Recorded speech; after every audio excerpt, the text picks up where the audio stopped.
এখানে পিলখানার হত্যাকে অস্বীকার করা হয়েছে, 2013 সালের শাপলা চত্বরের গণহত্যাকে অস্বীকার করা হয়েছে, ওটা বিরোধী আন্দোলনকে অস্বীকার করা হয়েছে, নিরাপদ সড়ক আন্দোলনকে অস্বীকার করা হয়েছে, 21 সালের মোদী বিরোধী আন্দোলনকে অস্বীকার করা হয়েছে।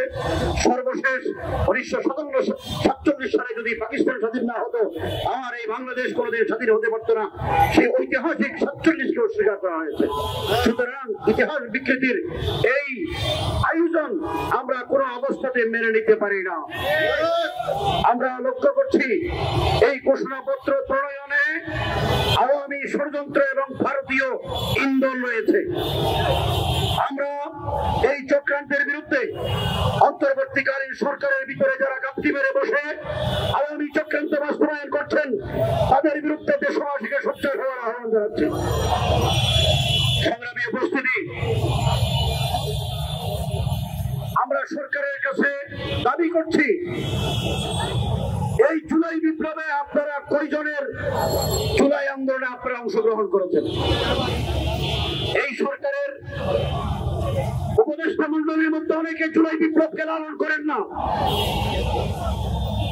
সুতরাং তাদের কাছ থেকে কোনোদিন মান্দার কাছ থেকে আশা করা যায় না। যাদের ভিতরে জুলাই চেতনা নাই, তারা কোনোদিন জুলাই বিপ্লবের এই গণহত্যাকে তারা স্বীকার করতে চায় না। দ্বিতীয় নম্বর কথা হলো,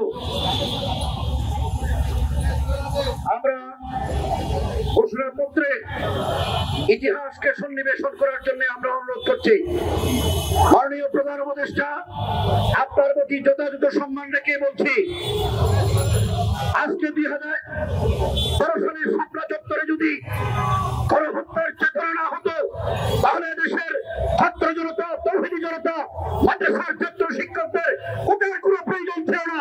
কিন্তু তারা শাপলা চত্বরের চেতনা নিয়ে নিজের দেশকে রক্ষার জন্য, ফাঁসিবাদী শাসনকে এদেশ থেকে মনোত্পাদন করার জন্য, ভারতীয় রেজিমকে দেশকে দূর করার জন্য তারা ময়দানে ঝাঁপিয়ে পড়েছেন।